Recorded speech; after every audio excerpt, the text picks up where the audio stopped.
Rebecca Lemov is here. She has the best title, which probably means she has the best job. She's a professor of the history of science at Harvard University. Okay, maybe that Harvard part is a little dicey these days.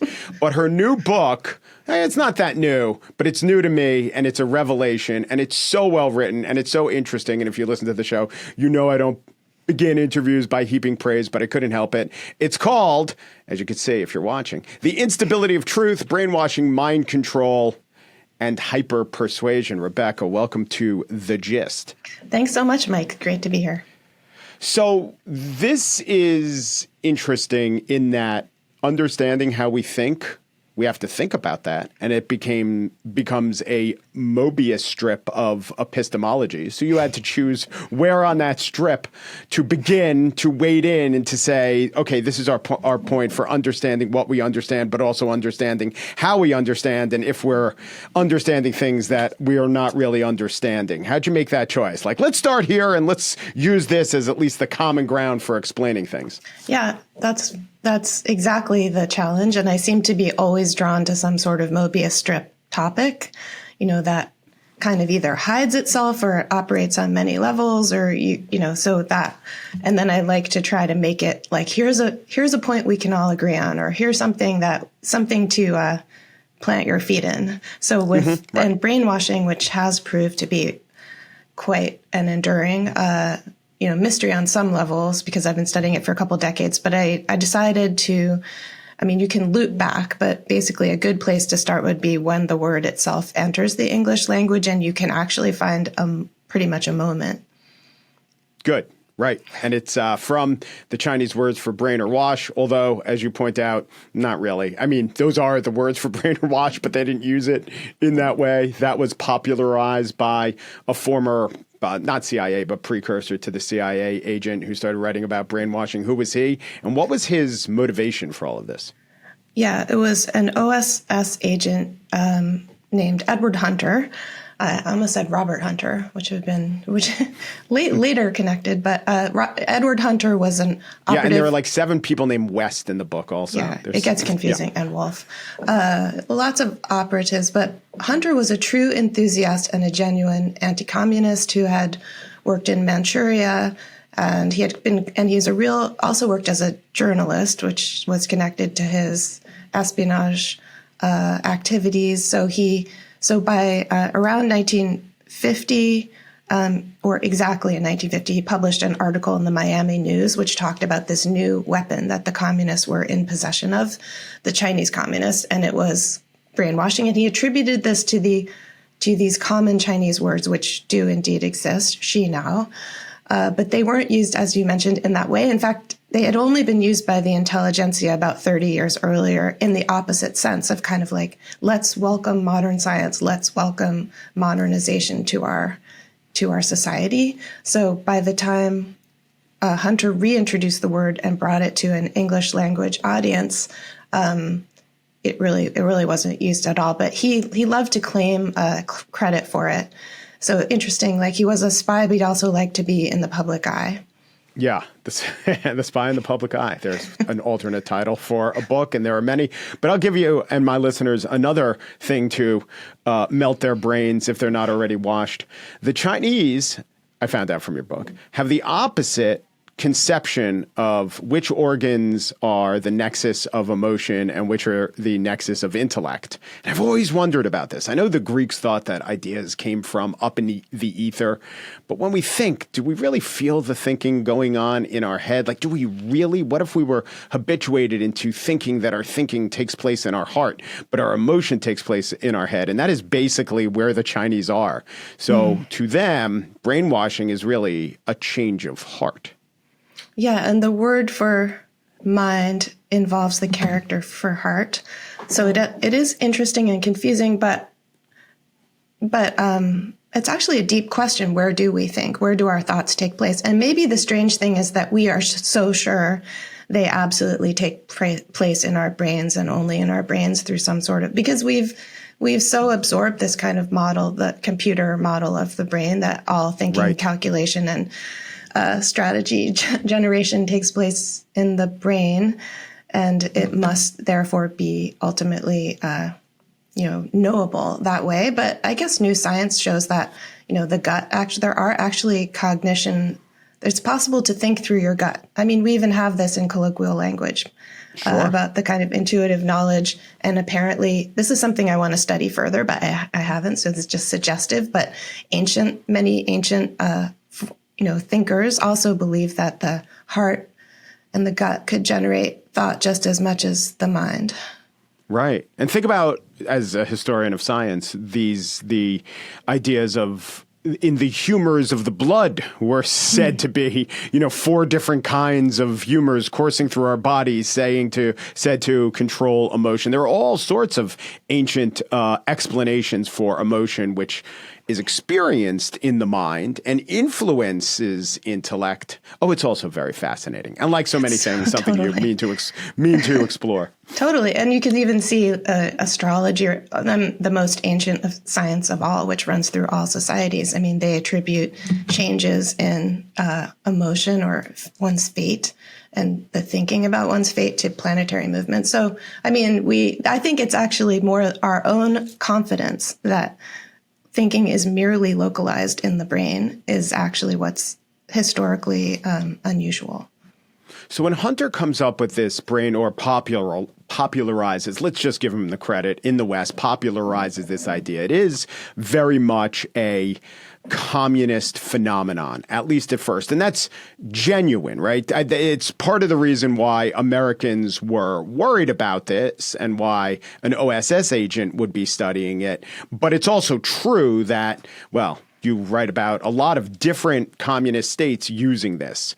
To what degree? I mean, there were things to be worried about from the point of view of U.S. and security, a question of whether the communists had some special new technique or set of techniques that could actually render someone, so changed and so different from themselves, such a transformed person that they might actually, as in the communist show trials in Moscow in the 30s and 40s, that they might beg to be executed for their own, they would come forward with false confessions. And it was not clear what would cause someone to change so radically. And then it started happening to U.S. Prisoners of war and captured soldiers during the Korean War. So that seemed to confirm that not only the Soviets, but the Chinese who were running the camps, the POW camps, had these powers. And of course, they were curious, but not only curious, urgently concerned that this could be a new super weapon of some sort. And to what end? Because you also write about how in advance of the Vietnam War, with this knowledge, the United States military tried to guard against the brainwashing, and it either worked or the Vietnam weren't interested in it. So why were the Chinese and the Koreans interested in brainwashing Americans? What did they think they'd get out of that? Well, I think what they were doing was it was to re-educate them. They were trying to re-educate they had these POWs on their hands. Many of them had been held for a couple of years under extremely distressing conditions to the men. They had been, actually the Korean War, the casualty rates were higher than World War II for the soldiers who were captured. I mean, most of them died getting to the camps just through starvation and through brutality and through terrible diseases and many other, and being bombed by their own napalm, or strafed by it. So If they got to the camps, they then starved and froze for another couple of years, were in very degrading circumstances as run by the Korean army. But when the Chinese took over, which was pretty much overnight around 1952, they started to feed people better. The prisoners were treated a bit better, so their conditions improved to some degree, and they would physically survive. But they also enacted this very formal program of thought reform or brainwashing. They wanted to see, I think they were curious whether, especially the GIs and some of the lower ranked troops would also be transformed just as the Chinese peasants had been, because that was who they saw as the equivalent. Yeah.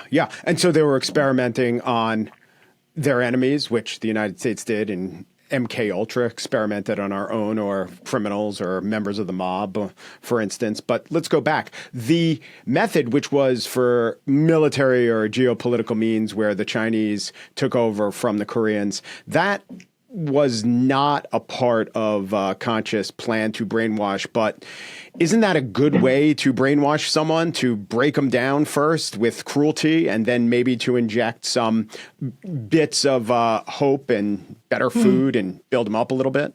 Exactly. I mean, if it wasn't orchestrated, I don't think. I mean, but it is a perfect recipe that we see then replicated in types of cults or abusive situations where, and I came to call it ungrounding. And I think we can all relate to this in small and large ways. So, but in the case of the POWs, I mean, their lives were so upended. It was psychologically and on every level, it was a confusing experience to be sent at a very young age to a place you didn't know about. Korea. Sometimes they were told that it wasn't even called a war yet when many of the men went. They said, you're going to a police action. So some of them thought they would be driving an ambulance or a police car around this place. Oh, really? See, I always thought that was, I mean, it's still not deemed a war, but I always thought that the reason that phrase was pointed to was to some sort of version of Orwellianism, to demonstrate that we're not speaking honestly. But you're saying they really thought that it would be like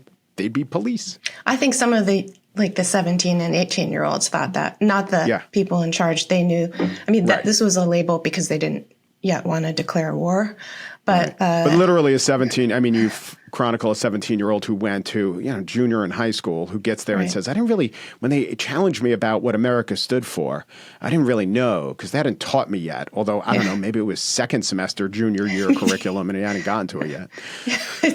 That's possible. I mean, this is one thing that the guy you're talking about, Morris Wills, describes. He said, I didn't know how to defend myself. I didn't know how to defend my country. And also by the time this re-education was happening, the formal system where they had to listen to lectures and they were basically had to forcibly introspect and write journals. So something like 80 to 90% of the men were given these red journals with a little picture on the front, which I think most people don't associate with being a prisoner of war, but they had to write about their families, their resentments, their relationship to their country, and sort of this would be the root of a confession that would ultimately be extracted from the ones who ended up being more sympathetic. So Morris Wills did say that his education hadn't prepared him for this.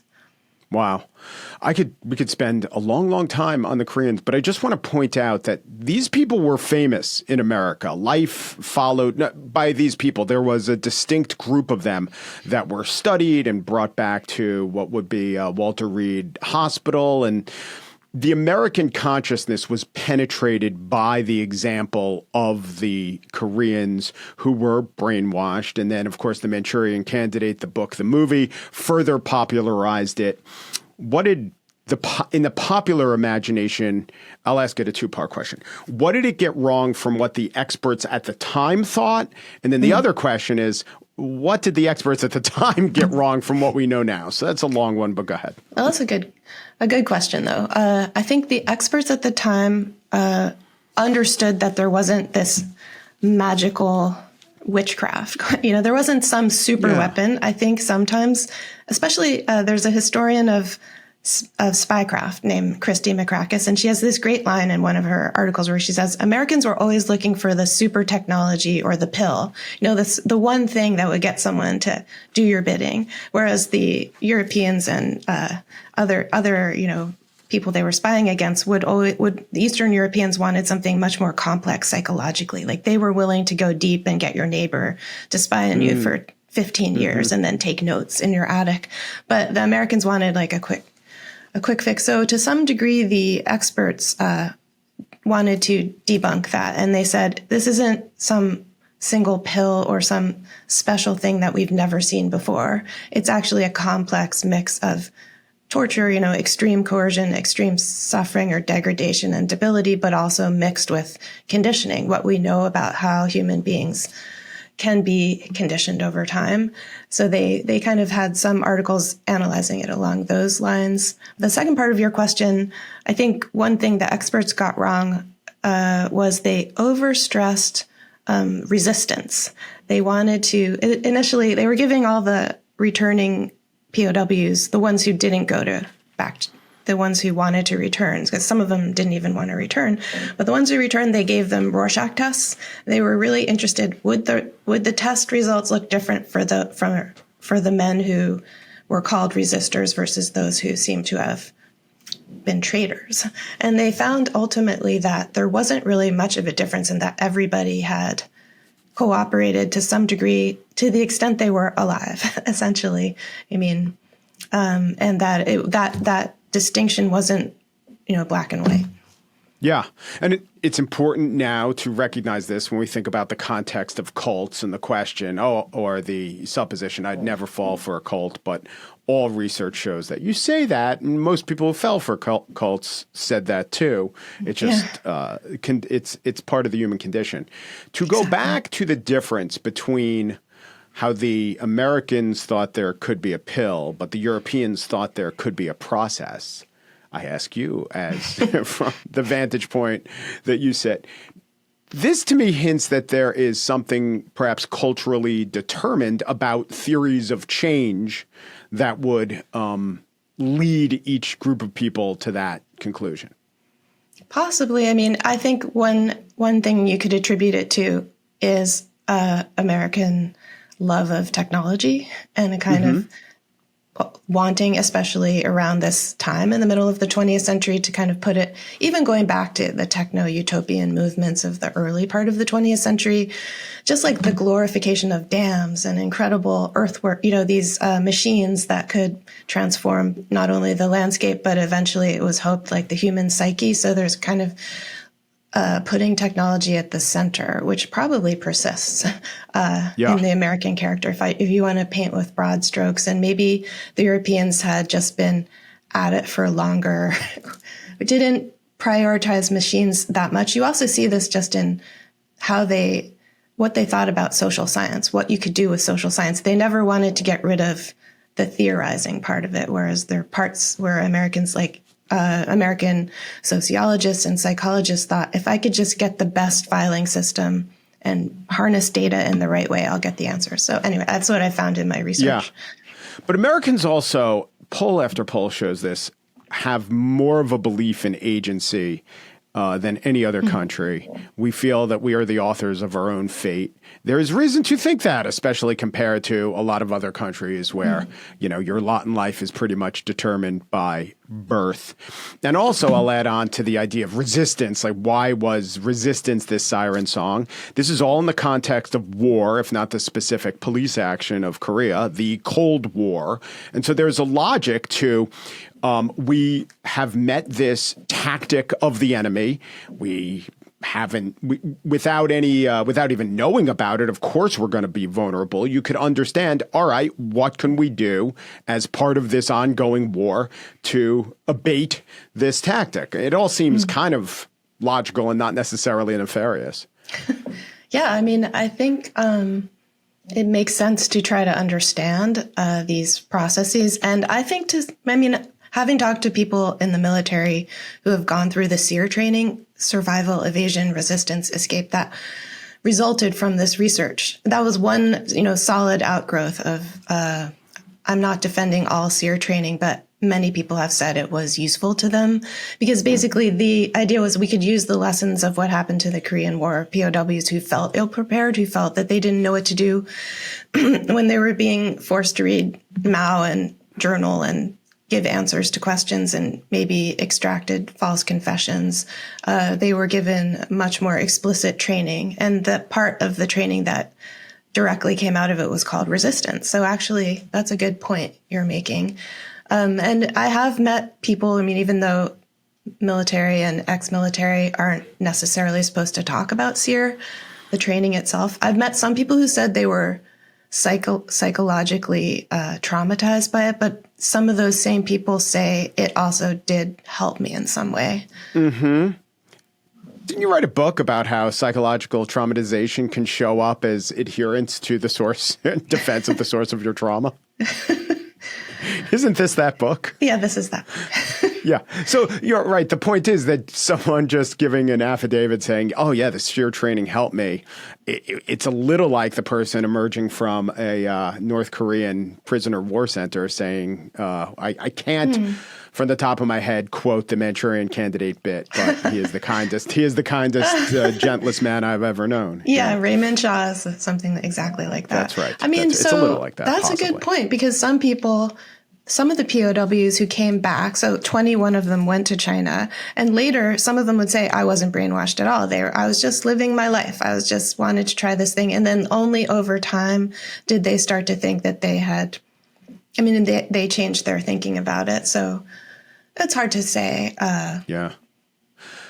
The SEER training has changed over time, and our enemy has changed over time. And there's a lot of physical training that is also psychological. What's very tough and breathing in smoky conditions and things like that. And so maybe that helps in terms of the physical. But what is the acronym again? It's Survival, Evasion, Resistance, Escape.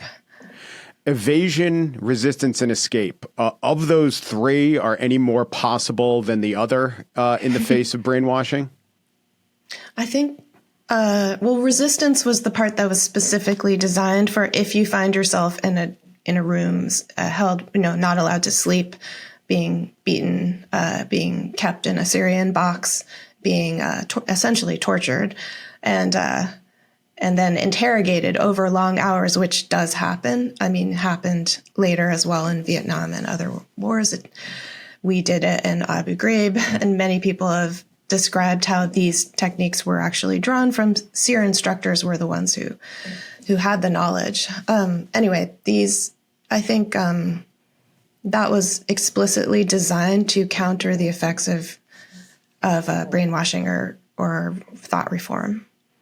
Is there a direct line from what the communists did to us and themselves? And you have really interesting anecdotes about a bishop, I think, in Hungary who had this happen to him and others. Is there a direct line between that and the infamous MKUltra experiments? Yeah, I mean, these were well-known cases. And then the MKUltra experiments came out of, so Alan Dulles and funded it secretly in 1953, exactly on the eve of these scandals with the 21 non-returnees or non-repatriates going to China, and these returning POWs who were seen as infected. They had somehow gone over to communism or been just like shamefully corrupted by the experience. And then it was a concern whether soldiers and also citizens might somehow also be infected by this. So MKUltra was funded, and the exact same experts who studied the returning POWs then started to work on MKUltra. So there's a very direct connection. Also, one of the heads of the main cutout organization for the CIA, the Society for the Investigation of Human Ecology, was Harold Wolff, who treated Alan Dulles' son for a brain injury. He was known as an expert in the fear, pain, fear cycle. So he not only understood migraines, but he understood the deeply how to inflict, how pain operated, basically. And he set up many of the sub-projects that were part of MKUltra. Other than them being more than unethical, probably illegal under U.S. law, and this is why they tried to cover them all up, and we only found out about them because they didn't really cleanse the financial records, for instance. Other than the horrors of what was visited upon some of these subjects, did anything of use to the world of science come out of them? I mean, it depends it depends what you think. I mean, in terms of usefulness to science, I'm not sure, but it is interesting that many scholars were funded through MKUltra and through these cutout organizations. So say, Carl Rogers, the famous psychoanalyst, he received MKUltra money. It was just funneled through the Society for Human Ecology. So he thought, I'm getting this money from human ecology. Same thing with B.F. Skinner. So a bunch of prominent mid-20th century psychologists and psychoanalysts did receive that money, even some anthropologists, and they would publish, sometimes they'd publish their findings in regular journals, but then they'd have a secret, a part that they would report that was the findings that of use to the government. So there was kind of double level. I think you could say it did contribute to the fabric of mid-20th century behavioral science. And also, John Gittinger, who was a psychologist who worked for MKUltra, who was brought in to give expertise on testing and things like that. I think he and others said, we learned that you can't really make somebody into a Manchurian candidate exactly. You can't get someone to people would die first, and also experimental animals. You can't have complete control, but you can get people to do a larger slice of the population to do something 10% more of the time. So you can kind of get behavior nudging. There were experts within MKUltra. You described them as experts who were in charge of, there was a lot of LSD experimentation and dosing. Were they really expertise? Did they really have expertise? Did they know what they were doing? Well, it depends how you define know what you're doing. But everything depends on how you define it. Yeah, that's true. Well, I guess they did come to know what they were doing, and you have to remember that LSD wasn't commonly used in the early 50s, right? In 53, 54, it had just been synthesized at Sandoz in 43 with Albert Hoffman. And the CIA was the main vehicle, the main route through which it entered research labs. So they were some of the most experienced people in the world at using LSD at the time. So I think you could say they were experts, and definitely Louis Jolyon West was one of those experts. And the fact that they also took it themselves made them also familiar with its effects.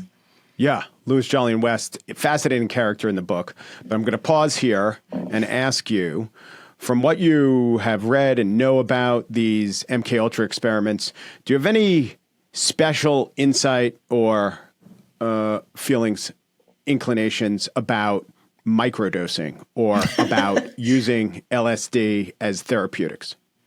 That's an awesome question. I'm going to spend next year thinking about that. And because I just asked you this question right now? You've inspired me. No, I got a grant. There happened to be a grant already on file. Not a grant, but I have a year to write. I proposed that I want to write about it. The connection between the psychedelic renaissance and brainwashing. Because, one of the findings of these classic new papers, now classic papers that have emerged, is that psychedelics can bring about a state of heightened suggestibility. This was also discovered by Louis Jolyon West. And, there are... That's what I'm thinking, there right? are some caution. I'm not saying the people who take this are quote unquote brainwashed, but I did read your book and I just saw, what's the phrase? Rhymes. Exactly.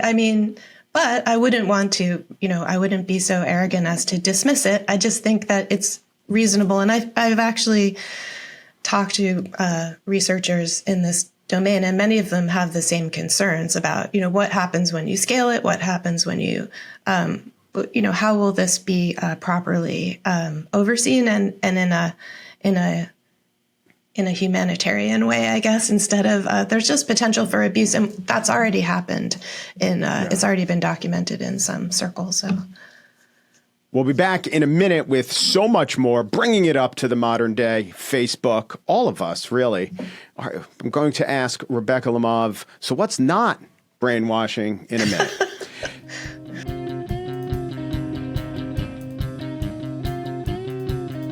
We're back with Rebecca Lemov, author of The Instability of Truth, Brainwashing, Mind Control, and Hyper-Persuasion. Before the break, we talked about Louis Jolyon West, Jolyon. Is that? Yeah, exactly. That's a weird name.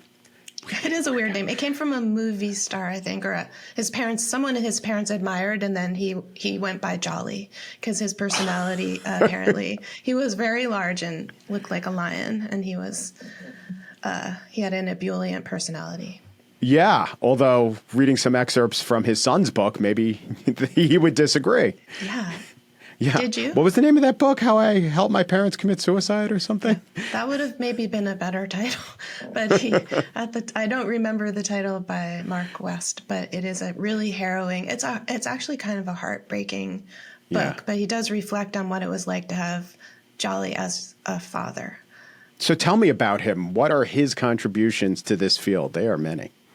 Yeah, Jolly West was a medical student when he first encountered Harold Wolff, and he went to work in New York at the under Wolff in sort of very early experiments for MKUltra.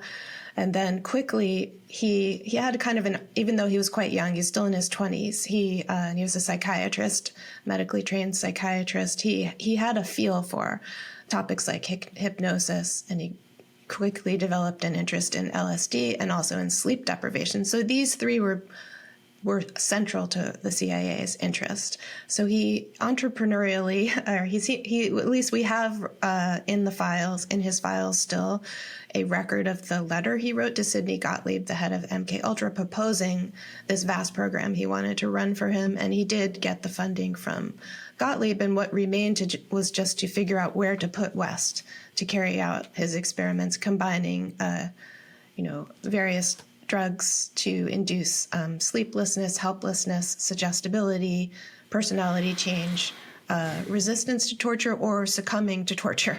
Basically, so many types of alterations. And West ended up initially getting funding to do this at the Lackland Air Force Base. Yeah, and so his contributions were many. I'm pulling the plug on that question, asking this one. So should he be put among the psychiatrists and experts in psychology of the era? I'm thinking of Stanley Milgram, and I'm thinking of Philip Zimbardo, who I've interviewed on this program before he died, I need to say. And these guys seem to be the pejorative way to say it would be egotistical. The grand way to say it would be something like globe-trotting and having huge, outsized personalities. So was he of that ilk? And I think he was. And how might that, just the personalities of the men, of the very certain and extroverted men, how might that have affected our understanding of the field of what he was studying? He certainly had a strong ego, and I guess you could put him in the category of Milgram and Zimbardo. That would be a longer question, but Milgram and Zimbardo. Do you have a grant for that? What's that? Do you have a grant for that one? I don't know. We could work that one up. I've taught a whole class on, I call it critical experiments in the human sciences. So I had a whole thing on Milgram and one on Zimbardo.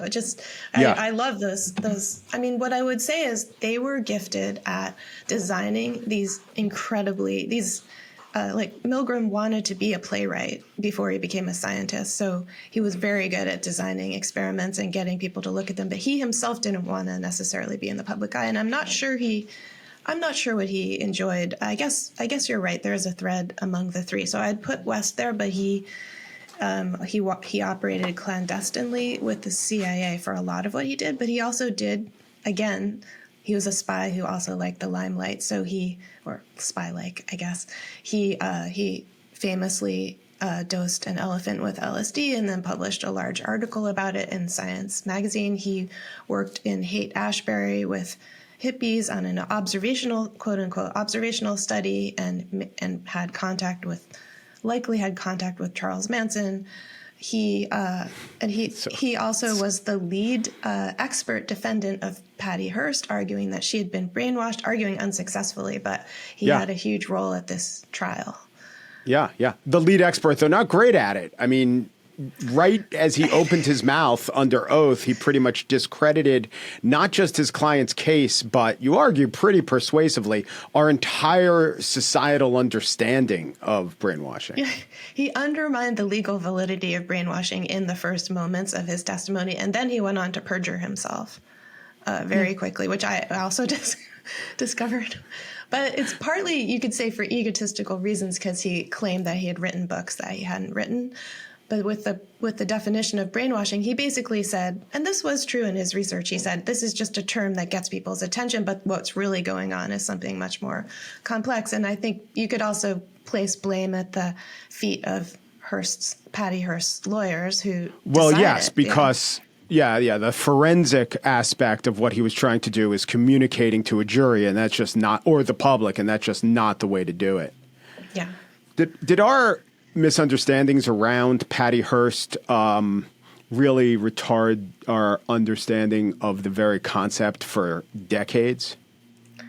Well, I think to the extent she was associated with brainwashing, which I think fell away, and in recent years, people seem to want to associate her more with the related concept of Stockholm syndrome. But legally, it certainly failed spectacularly. But I think it wasn't just brainwashing that failed; it was that the experiences of Patricia Hearst, the extreme nature of the suffering she endured, and the sexual, the rapes that she also endured. So she was held it should never be forgotten that she was kidnapped from her home as a 19-year-old sophomore at UC Berkeley. She was staying up late watching television with her fiance. She was wearing a bathrobe. She was abducted by, it was called a righteous arrest by a leftist group called the Symbionese Liberation Army, who held her in a closet for 59 days, read Maoist propaganda to her, forced her to make these recordings on cassette tapes that they sent to radio stations, and kept her blindfolded, subjected her to all sorts of humiliations, and basically said, we're hoping that you'll want to sleep with us because otherwise we would think you're not enthusiastic about your membership in our group. So she basically had, at the end of this period, she had to declare her loyalty, or she would have been killed. At least that's how she saw it. And later, when she participated in a bank robbery, most people just took the evidence of the bank robbery as evidence that she was an enthusiastic participant. And the prosecution lawyer even said she was so quick in her movements, she couldn't possibly have been brainwashed, or she would have seemed more like a zombie. But actually, she was very alert when she robbed the bank and held up that rifle. Mm-hmm. Sending the tapes to the radio station. This is almost exactly what happened to the Korean prisoners. This is an aspect of declaration. What does that do to strip you of your own beliefs, if you had beliefs, and to associate a person on the record with this other set of beliefs? Why does that work so well? Yeah, I do think it works well because people, I think I call it the volleyball. It's part of the volleyball problem, which is that if you can have evidence that prisoners seem to be enjoying themselves, like in the Korean POW camps, they took pictures of them playing volleyball. Once the conditions had improved and they had gained some weight, and it doesn't show what they had been through. And likewise, if you have a cassette tape, a radio broadcast, a letter home where a prisoner says something, or Patty Hearst says, "Mom, Dad, they're treating me okay," and they have some good reasons for what they're doing. Just trust me. And then over time, there's a public record of her words evolving, and the tapes are part of this permanent record. And by the end, she's saying, "Death to the fascist insect of capitalism that feeds upon the people." And she declares, "I am Tanya. I have a new name. I am part of this group." People just, even 30 years later, 40 years later, in public polls, could not forgive, or thought that she had secretly wanted to be kidnapped, that she had secretly always sympathized with these groups. Yeah. Once you say these things and you say them publicly, first of all, they land on the public. So there's some undoing, and there's a lot of research into how hard it is to actually undo an impression. If you try, the efforts to try to correct the impression oftentimes just make the impression deeper, dig the ruts that much deeper. So there's that. But also then the way to undo it is say, "Oh, I didn't believe that then." And then it's very simple heuristic, but okay, were you lying then or are you lying now? I think every defense lawyer or prosecutor knows to ask that very rudimentary question.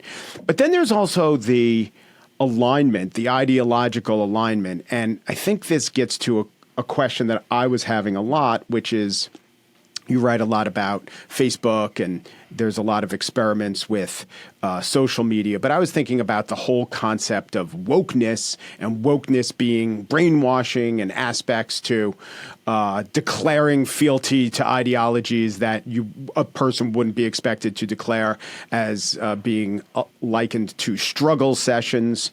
Mm-hmm. Then again, when I read what actually happens with brainwashing in a closet for 70 days, it's hardly the same as, being having information washed over you on the internet. So what do you think of that framing of that there was a brain, or there is a brainwashing aspect to ideological shifts that our culture has recently experienced? I mean, I do think, so I find brainwashing useful. Mostly, I do find it useful as a window of insight, not an insult to lob at other people. But I do think one can identify parallels. And this actually happened with many of people I think of as like the heroes of the brainwashing, the early period. People like Czesław Miłosz, the Polish poet, and he had all these conversations with Thomas Merton in the 60s, really about how everything he had identified.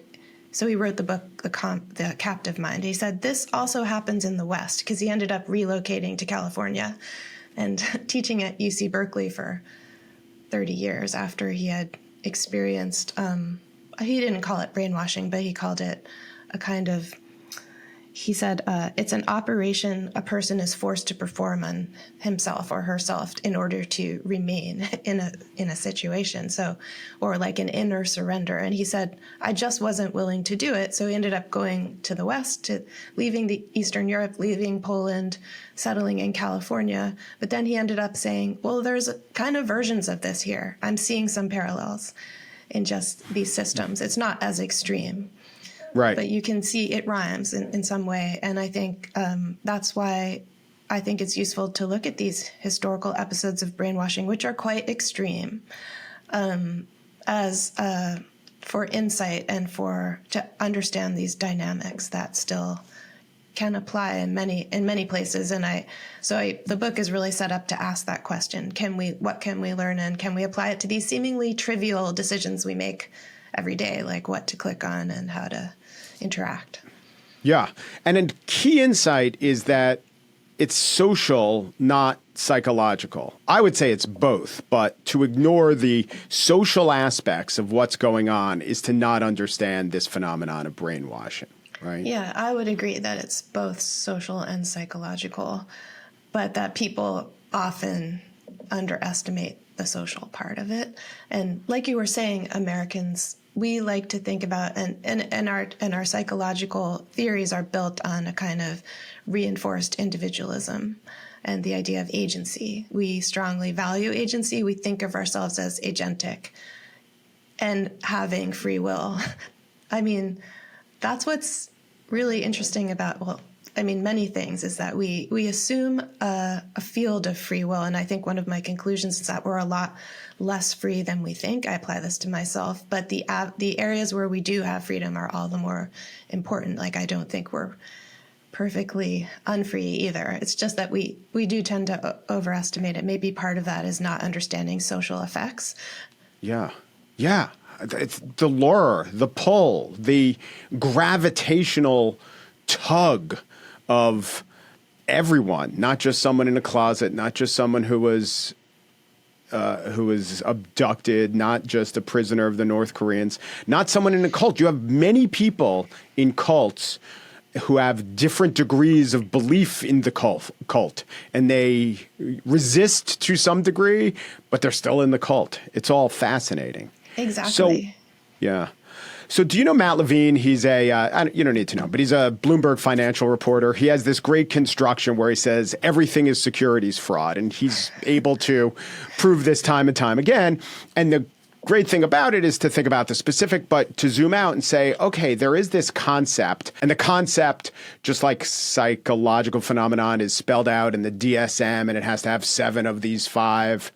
it has to have 5 of these 7 characteristics to be considered a disorder. And just like to qualify as breaking the law, you have to have 5 of these 12 steps. But Levine points out that really everything can fit under this umbrella. And I was thinking of that with the book. What isn't a cult? Because I was talking about wokeness. So what was the sword against wokeness? Trump's a cult. And then cults are cult, but everything on social media has cultish aspects to it. You did a lot of research on crypto. It's a major driver in our economy. It's absolutely a cult. I'm not saying that there's no value there, but the parallels between crypto and just flat out textbook cults are so apparent. Using these Stanley Cups seems like a cult. Is there any? And then you could say, so what's not a cult? Oh, nature, the love of animals? I don't know. I think that there is a cultishness to them. You have this great part in the book that convinced me that our attitudes towards blowing our nose is a cult. What's not a cult? Well, yeah, I mean, that is the sneaky part of the book, is that I think that we're always subject to conditioning, but it doesn't sound very interesting to say that. But it's interesting to think about the extent to which I think I say something like brainwashing is a potential of every moment. And therefore it's not like it's easy to say, I won't join that group, but I'll join this one. I will get off this platform, or I'll get off all platforms. I'll only walk in the woods. I'll only talk to X person, because there isn't actually a prescription that will simply nullify this potential. But it is part of, I think also I link it to trauma. There's a really interesting, I heard an interview with this, I don't know how to describe him, a YouTube video maker named Andrew Callaghan, who does kind of journalism. He did a show for HBO, and he said he interviewed these people who had like gone really far with QAnon or various groups, and or maybe family. I don't really know. I haven't watched them, but what he said was really interesting is that the longer he talked to them, the more he saw that these families had these long histories of trauma, and that you were like incredibly painful circumstances that made them in some ways more susceptible. So I guess what I'm saying, what I see that I didn't see when I started studying this, is how this kind of interacts all the time. And I wouldn't say just trauma. Of course, maybe trauma is overused at this moment, but it never appeared in the early analysis of mind control or thought reform. And it does seem to emerge and be a considerable factor. So it's not so much that either everything's brainwashing or nothing's brainwashing. It's just that to what extent at certain moments are we susceptible? To what extent are we not examining our unprocessed emotional responses to things? Yeah, but you dodge the issue. Stanley Cups, it's a cult, right? It's brainwashing. I can't comment on that. Professor of the history of science, I'm going to ask you a question about your original field, anthropology, if you'll stay with me. But first, I want to thank you, Rebecca Lemov. She is the author of The Instability of Truth, Brainwashing, Mind Control, and Hyper Persuasion. Thank you so much. Yeah, it was a pleasure.